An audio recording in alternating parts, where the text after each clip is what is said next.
A floresta amazônica guarda segredos que desafiam a razão.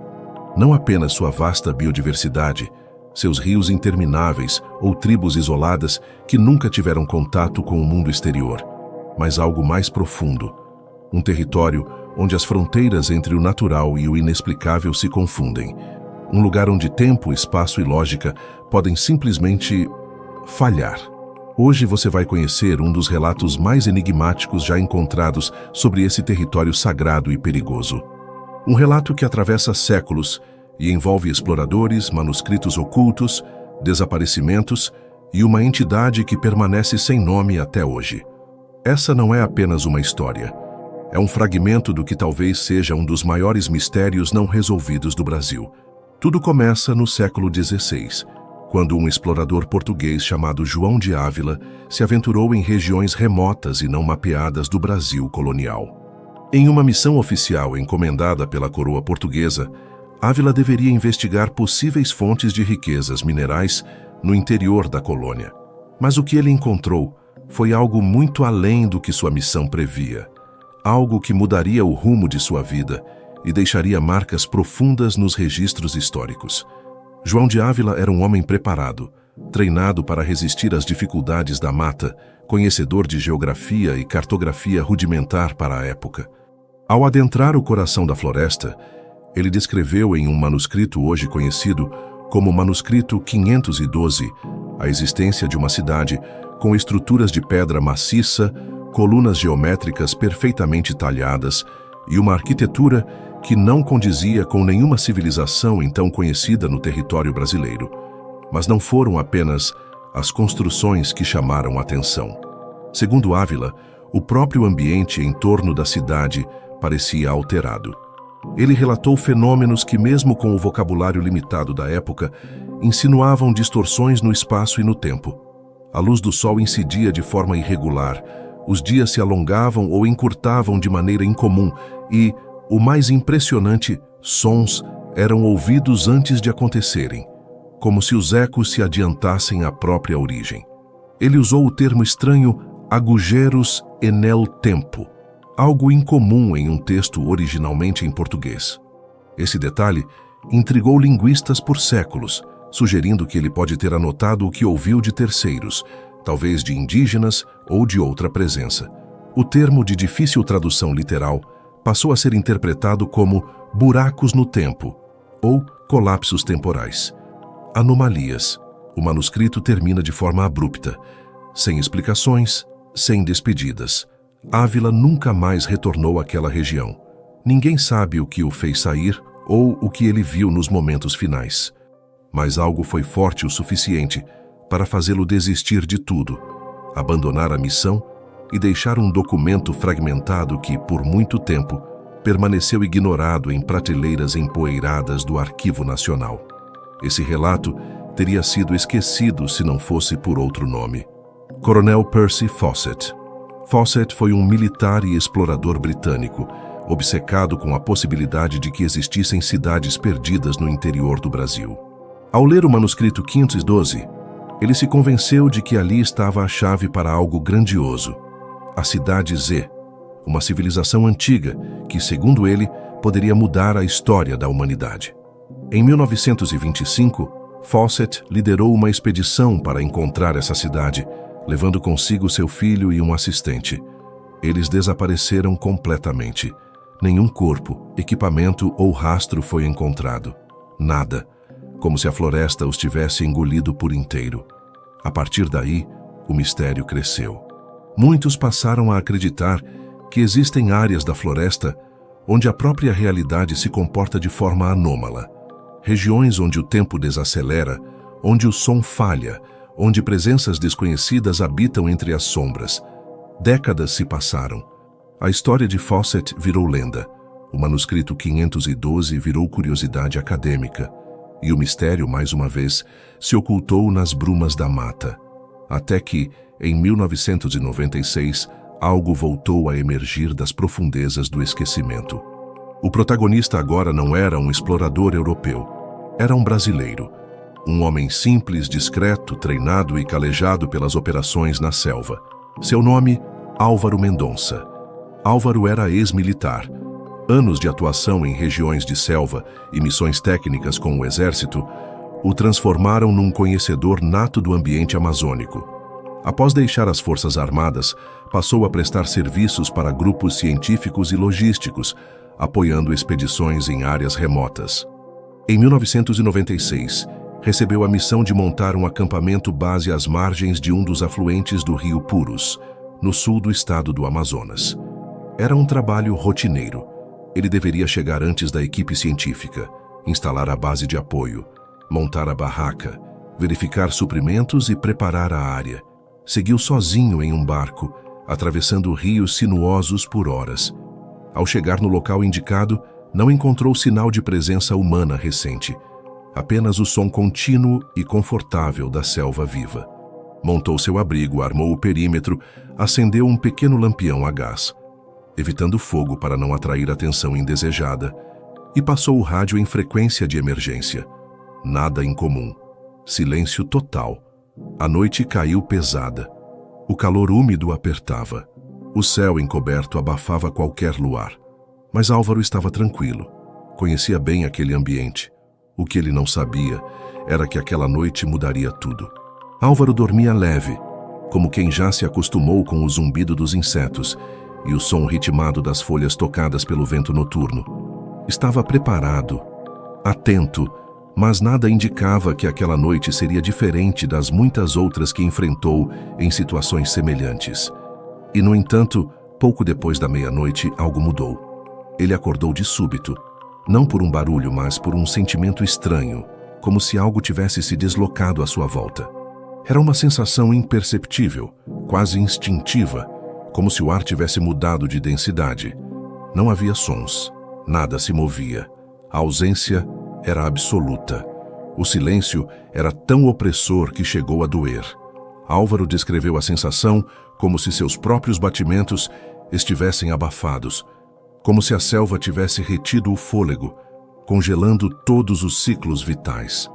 Aquilo era mais do que ausência de ruído. Era um tipo de vazio, como se a floresta estivesse suspensa no tempo.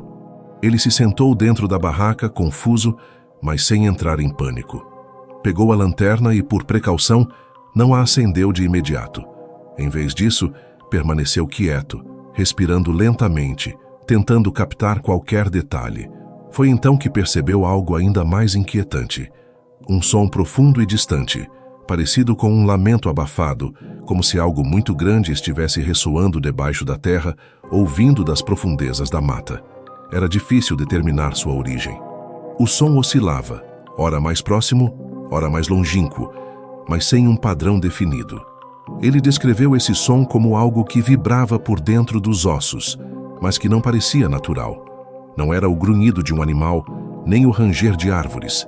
Era uma espécie de zumbido grave e irregular, como se o próprio ar estivesse sendo distorcido. Por instinto, Álvaro permaneceu dentro da barraca por mais alguns minutos. O som cessou tão repentinamente quanto começou. E então veio o verdadeiro terror.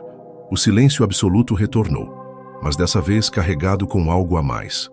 Um peso. Um aviso invisível. Uma espécie de presença, ainda que invisível. Quando finalmente criou coragem para abrir o zíper da barraca, o mundo lá fora parecia parado. As folhas não balançavam. O calor permanecia, mas o ar parecia mais espesso. Nenhum inseto zumbia, nenhum som era produzido, nem os próprios passos pareciam ecoar. A floresta estava em modo de espera, como se tudo estivesse congelado em uma fotografia silenciosa e opressiva. Ele avançou 2 passos para fora da barraca. O breu era total. O céu continuava encoberto, sem lua ou estrelas visíveis. Mesmo acostumado à escuridão, Álvaro teve dificuldade para adaptar sua visão. E foi nesse momento que tudo mudou. Entre os troncos, em meio às sombras estáticas da floresta, ele percebeu um contorno, uma forma que não deveria estar ali. Era alto, fino, imóvel. Estava distante, mas sua silhueta se destacava como algo que não pertencia à paisagem. Por alguns segundos, Álvaro acreditou estar sendo enganado pela escuridão. Talvez fosse apenas uma ilusão de ótica, um jogo de luzes entre galhos e folhagens. Mas quanto mais olhava, mais aquela sensação terrível se instalava. Ele estava sendo observado. Com a respiração controlada, decidiu acionar a lanterna, direcionando um feixe discreto de luz em direção àquela forma. E foi então que viu com mais clareza. Não era uma árvore, não era um animal. Era uma figura de pele escura, refletindo a luz como se estivesse molhada, sem pelos, sem olhos visíveis. Uma forma humanoide, mas errada. Alta demais, estreita demais, inclinada como se estivesse curvada para frente, mas sem articulações claras. Ele não ouviu som algum, nenhum passo, nenhum grunhido. Apenas o ar, que parecia fluir para dentro daquele ser, como se tudo ao redor fosse sugado em sua direção. A lanterna começou a falhar. Pequenos estalos elétricos interrompiam o feixe de luz, como se a presença daquela entidade estivesse afetando até os aparelhos. No instante em que tentou se mover, a figura desapareceu. Não correu, não voou, simplesmente sumiu, como se jamais tivesse estado ali.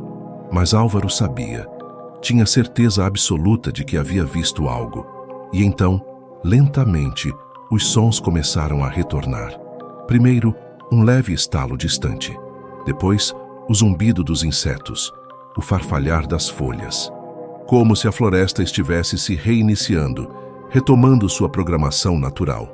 Tudo parecia voltar ao normal, mas o ar ainda carregava um resquício de estranheza, um eco do que havia acontecido. Álvaro não conseguiu dormir naquela noite. Permaneceu do lado de fora da barraca, com a lanterna em mãos, o rádio ligado e os olhos fixos na escuridão. A tensão não passou. O instinto dizia que o pior tinha ido embora, mas a lógica se recusava a aceitar o que ele tinha testemunhado.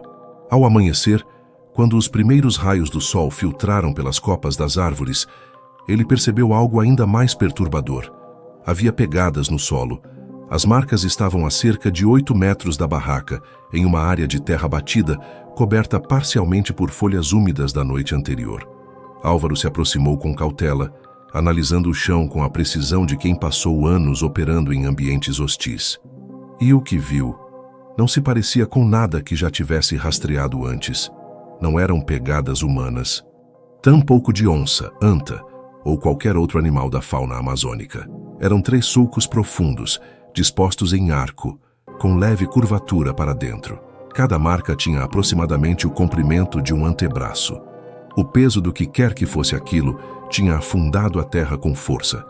Ele tirou algumas fotos rapidamente com a câmera que levava para registrar os avanços da expedição, mas não tentou seguir o rastro. Por mais treinado que fosse, algo dentro dele dizia que não era prudente. Talvez fosse o medo, talvez o instinto, ou talvez o simples fato de que, por mais que fosse um homem de lógica e experiência, a floresta naquele momento parecia mais viva e mais consciente do que nunca. Quando os biólogos chegaram, algumas horas depois, Álvaro agiu como sempre. Apresentou o local, auxiliou na organização dos equipamentos, explicou as condições e o que esperavam da rota. Não mencionou o ocorrido, não mostrou as fotos. Apenas seguiu o protocolo, calado. Durante os dias seguintes, trabalhou normalmente. Não houve outros incidentes. A floresta parecia ter retomado seu ritmo, mas por dentro ele estava transformado. A imagem daquela criatura, o som do silêncio e as marcas no solo ficaram gravadas em sua memória como cicatrizes invisíveis. Anos se passaram. Álvaro seguiu sua vida. Trabalhou em outras missões. Passou por outras florestas. Mas nunca mais retornou àquele ponto exato. E nunca mais teve uma experiência sequer parecida com aquela. Foi apenas depois de se aposentar que decidiu compartilhar a história. Mas mesmo então o fez com cautela. Contou para poucas pessoas, apenas aquelas que ele sabia que entenderiam ou, no mínimo, respeitariam o relato. Entre essas pessoas estava o professor Josué Carneiro, um antropólogo que se dedicava a compilar relatos incomuns vindos da floresta. Josué acreditava que a ciência não devia ignorar o desconhecido, mas ouvi-lo. E por isso, ao ouvir o testemunho de Álvaro, ele não tentou explicar, apenas registrou. Durante os anos seguintes, Josué começou a receber outros relatos, sempre discretos, sempre de pessoas que não buscavam atenção, nem fama, nem lucro. Relatos vindos de indígenas, seringueiros, militares, mateiros, pesquisadores e até ribeirinhos. Relatos de encontros breves, visões fugazes e sensações quase idênticas às descritas por Álvaro. Ninguém tinha prova concreta, nenhuma filmagem clara, nenhum corpo, nenhum fóssil. Mas todos carregavam um tipo de certeza que só quem passou por algo assim consegue ter, a certeza do inexplicável. Alguns falavam em silhuetas observando de longe, outros em sons que pareciam metálicos ou subterrâneos. Havia também relatos de distorções temporais, em que o tempo parecia parar, acelerar ou simplesmente se perder. Uma mulher indígena mencionou que por alguns minutos viu o sol nascer no lado errado do céu. Outros relatos descreviam criaturas esguias, encurvadas, com pele lisa e escura, que surgiam no limite da visão periférica e desapareciam quando olhadas diretamente. Ninguém sabia o que eram, mas todos, sem exceção, diziam a mesma coisa. Aquilo estava me observando. Para a ciência oficial, esses relatos eram descartáveis, delírios, ilusões causadas por exaustão, calor, isolamento e privação de sono. Mas para quem vive ali, para quem conhece cada som da mata e percebe quando algo está fora do lugar, a explicação era outra. A floresta guarda coisas que não pertencem a este mundo. E talvez essas coisas não estejam escondidas. Talvez elas estejam apenas esperando o momento certo para serem vistas. O relato de Álvaro Mendonça, com o tempo, se tornou mais do que um registro isolado. Ele passou a ser um elo, um ponto de interseção entre dezenas de histórias semelhantes que até então estavam dispersas, ignoradas ou tratadas como lendas folclóricas. E foi por causa desse elo que pesquisadores alternativos começaram a montar um padrão. Os relatos tinham pontos em comum demais para serem coincidência. Sensação de presença invisível, silêncio absoluto e opressor, deslocamentos súbitos de ar, perda temporária de noção do tempo, estranhas marcas no solo, visões de seres altos, escuros e sem rosto. Com esses elementos, teóricos começaram a formular hipóteses que extrapolavam os limites da ciência tradicional. Alguns sugeriram a existência de zonas de sobreposição dimensional, áreas onde nossa realidade se entrelaçaria por instantes com outra dimensão. Uma camada paralela, vibrando em frequência diferente, acessível apenas em momentos muito específicos, sob condições ambientais raras. Outros apontaram para anomalias geológicas. A região onde Álvaro acampou, por exemplo, foi posteriormente estudada por geólogos independentes que detectaram irregularidades magnéticas sutis, mas incomuns para aquela porção da floresta. Alguns sugeriram que essas interferências poderiam afetar a percepção humana, causando distorções nos sentidos, inclusive no tempo.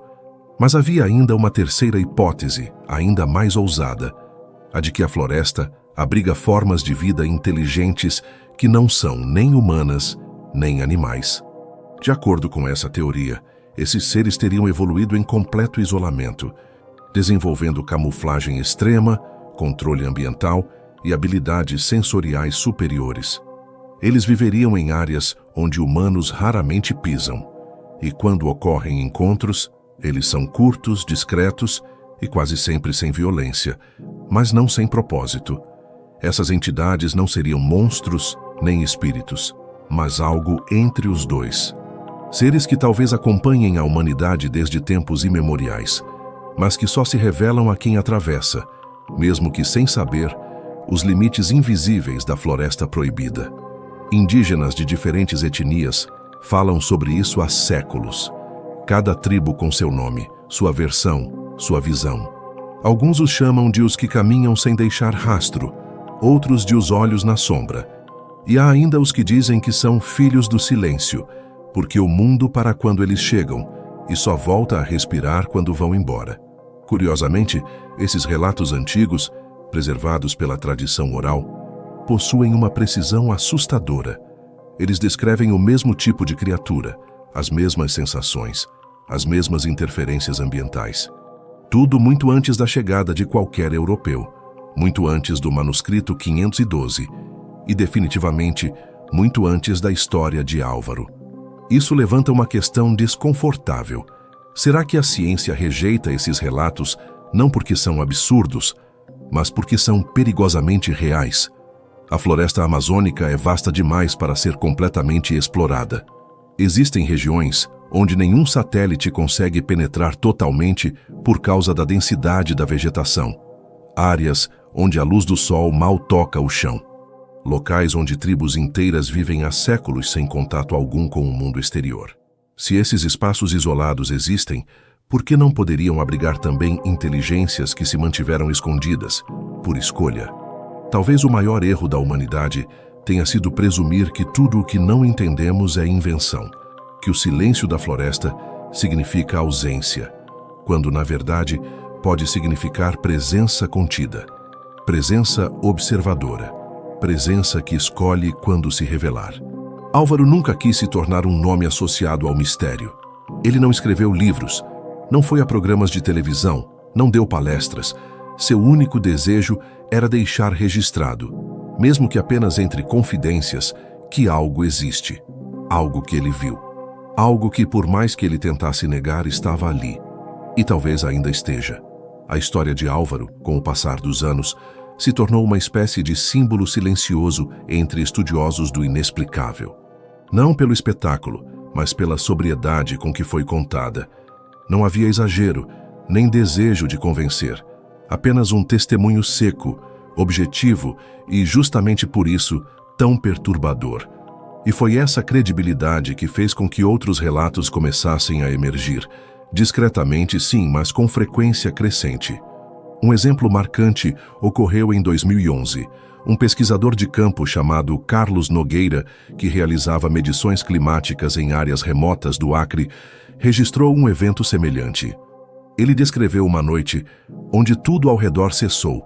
O som, o vento, os movimentos. Ele disse que teve a impressão de estar dentro de um vazio suspenso. Segundo Carlos, um espectro escuro atravessou a floresta por entre as árvores, mas não tocava o chão. Ele não tentou seguir, apenas se escondeu e esperou que tudo voltasse ao normal. Seu relato foi enviado por carta a um grupo privado de pesquisadores independentes que investigam fenômenos anômalos na Amazônia, e foi arquivado. Sem divulgação, sem alarde. Outro caso veio de uma equipe de filmagem de um documentário ambiental. Durante as gravações em uma região próxima ao Parque Nacional do Jaú, o operador de áudio relatou interferências inexplicáveis nos equipamentos. Ruídos semelhantes a sons guturais, captados em momentos onde a imagem mostrava apenas vegetação parada. Os microfones captavam vozes indecifráveis, palavras desconexas, algumas em línguas que ninguém reconheceu. Mas quando os técnicos tentavam recuperar os trechos no estúdio, os arquivos apareciam corrompidos, como se algo os apagasse aos poucos, de dentro para fora. Esses relatos, embora nunca comprovados com evidências diretas, foram sendo acumulados, e aos poucos desenharam uma trilha invisível que ligava experiências distintas em diferentes épocas, por diferentes pessoas, mas com os mesmos sinais. Esses sinais, por sua vez, passaram a ser vistos por alguns como uma espécie de assinatura, um padrão, um comportamento de uma entidade ou grupo de entidades que mantinha contato mínimo com o mundo humano, mas que observava, testava, aparecia e desaparecia. Alguns pesquisadores chegaram a chamar isso de fenômeno sombra do norte, um termo criado para se referir a tudo aquilo que escapa da lógica dentro das florestas do norte do Brasil. Relatos como o de Álvaro são considerados sombra classe 1, ou seja, observações diretas de forma com contornos definidos, sem interação física. Outros casos seriam classificados de forma diferente, conforme o grau de manifestação. Mas entre todas essas tentativas de catalogar, medir e dar nomes ao que não tem nome, surge uma pergunta inevitável. Por que essas criaturas ou entidades não atacam? Por que não se mostram com clareza? A resposta, segundo alguns estudiosos, pode ser mais simples e mais assustadora do que parece, porque não precisam. Elas não agem por medo ou por defesa. Elas agem por curiosidade. Observam como um cientista observa uma colônia de insetos num frasco, sem pressa, sem julgamento, apenas com a frieza de quem sabe que está em posição superior. E isso é o que mais incomoda. Porque ao perceber isso, você entende que o seu lugar no topo da cadeia pode ser apenas uma ilusão confortável. Para os que vivem da floresta, essa sensação é familiar. Muitas lideranças indígenas relatam que não se deve invocar o que não quer conhecer. Existem regras silenciosas dentro da mata. Locais que não se entra, horários em que não se canta, sons que não se responde e, sobretudo, silhuetas que não se deve seguir. O relato de Álvaro se encaixa perfeitamente nesse código. Ele viu, sentiu, mas não tocou, não seguiu, não chamou. E talvez por isso tenha sido autorizado a ir embora. Muitos não têm essa sorte. Em 2019, 2 jovens de uma ONG ambiental desapareceram por 48 horas após se afastarem da base. Quando foram encontrados, estavam desidratados e confusos. Um deles, ao ser resgatado, dizia repetidamente: "Os olhos no escuro me deixaram passar." Nenhum dos dois se lembrava do que havia acontecido no período do sumiço. Nenhuma marca de violência, nenhuma pista de deslocamento, como se tivessem parado no tempo. Esses episódios não viram manchetes, não chegam aos jornais, ficam guardados em relatórios internos, em arquivos restritos ou em gravações que nunca são publicadas, mas eles existem. E cada um deles, mesmo na ausência de provas materiais, aumenta o peso das evidências invisíveis. O Amazonas guarda não apenas sua biodiversidade inexplorada, mas também aquilo que escapa às classificações, aquilo que se esconde entre os véus da realidade, no limite entre o possível e o inaceitável. Um detalhe curioso e amplamente subestimado por pesquisadores tradicionais é a existência de zonas de silêncio profundo, áreas dentro da floresta onde não há som de aves, grilos ou qualquer animal. E não se trata de escassez ecológica. Os habitantes locais dizem que nesses lugares a mata prende a respiração. Essas zonas se repetem com frequência nos relatos de encontros com entidades misteriosas.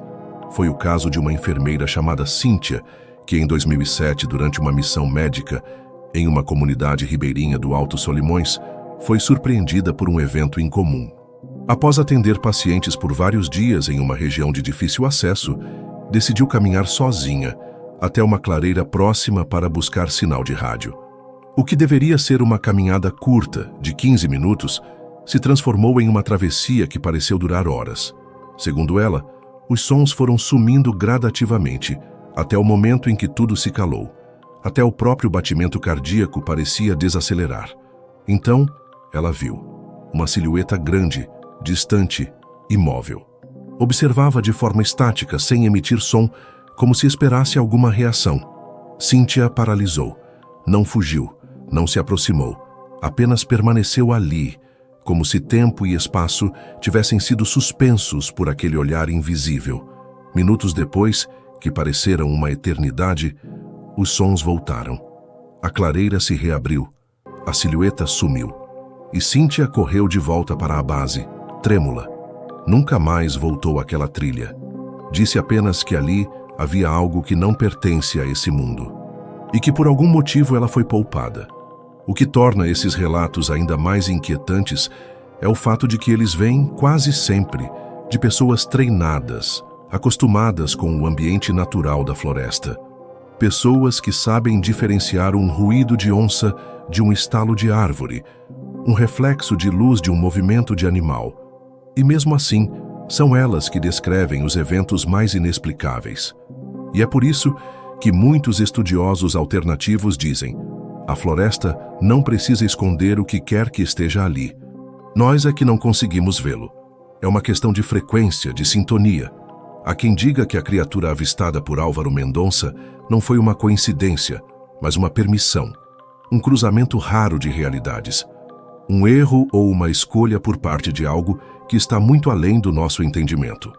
Na década de 1980, um grupo de estudiosos alemães tentou realizar expedições para monitoramento eletromagnético da região amazônica. Eles reportaram interferências gravíssimas em equipamentos, bússolas girando sem controle, relógios que atrasavam sem motivo e registros de som captados em frequência extremamente baixa, que para o ouvido humano soavam como uma vibração constante, semelhante a um rosnado distante. Esses pesquisadores chamaram o fenômeno de baixo contínuo ambiental. Afirmavam que era uma assinatura sonora não identificada, presente em regiões específicas e que, estranhamente, causava em humanos sintomas como desorientação leve, náusea e perda de noção de tempo. Tudo isso remonta a um ponto comum: a floresta reage à presença humana. Mas há lugares onde ela simplesmente nos rejeita, seja uma rejeição suave, como o silêncio desconfortável, ou uma rejeição ativa, como o sumiço de trilhas, falha de equipamentos, ou, em casos extremos, o próprio desaparecimento de pessoas. Existem centenas de registros não oficiais de desaparecimentos na região amazônica. Casos que nunca chegaram ao noticiário nacional. Nomes que desapareceram em meio ao mato e que anos depois são lembrados apenas em sussurros por comunidades ribeirinhas. E o mais impressionante é que os relatos dessas comunidades costumam ser consistentes, mesmo quando não há contato entre elas. Descrevem os mesmos comportamentos, as mesmas sensações. Algumas até representam a criatura em desenhos nas paredes das casas, ou em cantigas noturnas que servem para manter as crianças longe da mata depois do pôr do sol. Quem vai para a selva depois da noite encontra o que não quer ver. Esse é um ditado repetido em muitas vilas, e ninguém o diz em tom de piada. Porque mesmo quem nunca viu, sabe que tem algo lá. Mesmo sem imagens definitivas, sem gravações irrefutáveis ou provas físicas de laboratório, a memória coletiva da floresta insiste. Ela guarda seus segredos como um corpo vivo guarda cicatrizes. E com o tempo, essas cicatrizes começam a contar histórias por si só. É nesse contexto que surgem os relatos dos guardadores do silêncio. Um termo usado por pajés e xamãs em regiões mais isoladas, principalmente nas margens do alto rio Jutaí e do rio Içá. Segundo esses líderes espirituais, existem entidades que não são nem de carne nem de espírito. Estão entre os dois mundos. Não são fantasmas, mas também não são animais. Eles dizem que essas presenças são responsáveis por manter um tipo de equilíbrio ancestral entre o mundo visível e o invisível, que aparecem somente quando a floresta se sente ameaçada ou desrespeitada. Quando há barulho demais, quando se fere demais, quando se entra onde não se deve. E quando isso acontece, os guardadores se manifestam, não com gritos, não com violência, mas com silêncio absoluto. Um silêncio tão profundo que carrega em si um aviso: você ultrapassou o limite. Relatos como o de Álvaro, da enfermeira Cíntia, e de tantos outros parecem confirmar esse padrão. As manifestações não são aleatórias. Elas seguem um código, um ritual. Primeiro vem o estranhamento sensorial. Sons que desaparecem, ar que pesa, tempo que parece parar. Depois vem a percepção. Algo ali, observando, imóvel. E por fim, o sumiço. Como se o visitante nunca tivesse estado ali. O que permanece é o impacto. A memória viva do encontro. A certeza de que o inexplicável não é um mito, é uma realidade paralela que apenas se manifesta em brechas. E essas brechas parecem estar se multiplicando. Nos últimos anos, relatos de fenômenos semelhantes aumentaram, mesmo com o avanço da tecnologia. Ou talvez por causa da tecnologia. Drones que perdem sinal, satélites que registram imagens distorcidas de regiões da floresta, sensores de presença que ativam sem motivo e depois queimam sem explicação. Há uma curiosa ironia nisso. Quanto mais tentamos mapear, controlar e entender a floresta, mais ela nos empurra para o mistério. Talvez seja uma forma de proteção. Talvez a própria selva saiba que existem coisas que não devem ser expostas, que a ciência ainda não tem vocabulário para nomear o que habita certas partes do mundo. E enquanto isso, os arquivos crescem, as anotações se multiplicam, o que antes era lenda vira indício, e o indício vira uma sombra no mapa.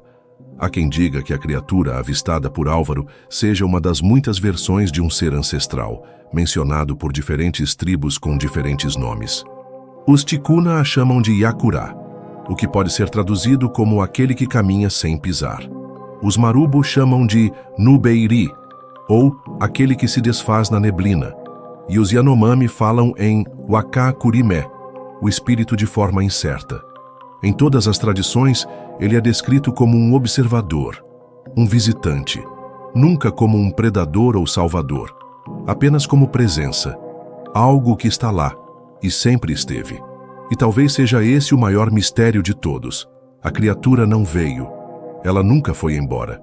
Ela está ali à espreita, nos cantos esquecidos da floresta, nos trechos não mapeados, nas margens do mundo conhecido, esperando que o próximo passo humano cruze, mais uma vez, a fronteira do invisível. E então, silenciosamente, se mostrará, apenas por um segundo, apenas para lembrar que nós não estamos sozinhos e nunca estivemos.